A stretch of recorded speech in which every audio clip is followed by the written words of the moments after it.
ఎన్నికలకు ముందు ప్రజలకు ఇచ్చిన హామీలను తెలుగుదేశం పార్టీ అధినేత ముఖ్యమంత్రి నారా చంద్రబాబు నాయుడు నెరవేరుస్తున్నారని పెద్దాపురం ఎమ్మెల్యే నిమ్మకాయల చినరాజప్ప పేర్కొన్నారు. పెద్దాపురం నియోజకవర్గం సామలకోట మండలం అచ్చంపేట గ్రామంలోని తన స్వగృహంలో ఎమ్మెల్యే చినరాజప్ప మీడియాతో మాట్లాడారు. మెగా డిఎస్సి ఫైలుపై తొలి సంతకం చేయడం అభినందనీయమని అన్నారు. సామాజిక భద్రత, పెన్షన్ పెంపు, ల్యాండ్ టైటిలింగ్ యాక్టును రద్దు చేయడం తదితర అంశాలపై రాజప్ప హర్షం వ్యక్తం చేశారు. మరి సర్వేలు చేసి చాలా ఇబ్బంది పెట్టిన పరిస్థితుల్లో నేను రద్దు చేస్తానని చెప్పి చంద్రబాబు నాయుడు గారు హామీ ఉండటం, అది రెండో సంతకం పెట్టి టైటిలింగ్ యాక్ట్ను రద్దు చేస్తానని చెప్పి రెండో సంతకం పెట్టడం జరిగింది.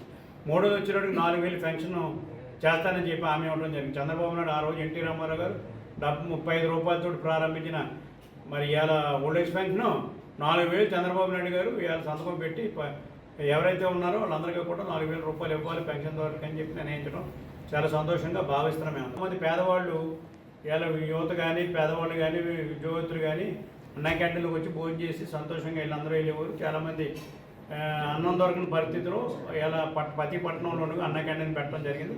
మరి అన్న క్యాంటీన్ కూడా సంతకం పెట్టడం జరిగింది.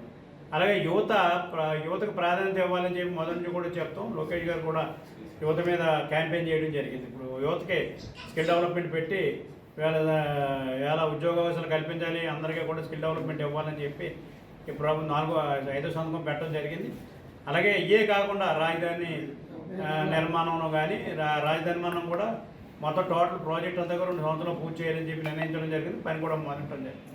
అలాగే విశాఖపట్నం ఆర్థిక రాజధానిగా చేయాలన్నారు. అది ఆర్థిక రాజధాని కూడా కార్యక్రమాలు చేస్తున్నాయి. అలాగే ప్రతి గ్రామంలోనూ ప్రతి నియోజకవర్గంలో కూడా మిగిలిపోయిన పనులన్నీ కూడా డెవలప్మెంట్ యాక్టివిటీ స్టార్ట్ చేయమని ఆదేశాలు ఇచ్చారు. ఇప్పటికే అని కూడా పనులు ప్రారంభించడం జరుగుతుంది. అంటే చంద్రబాబు నాయుడు గారు వచ్చిన తర్వాత మొత్తం టోటల్ 5 సంవత్సరంలో పట్టుకున్న పరిపాలన ఇవాళ మళ్ళీ రోడ్డు మీదకి వచ్చింది. పని చేయడానికి అధికారులు రోడ్డు మీదకి వచ్చారు.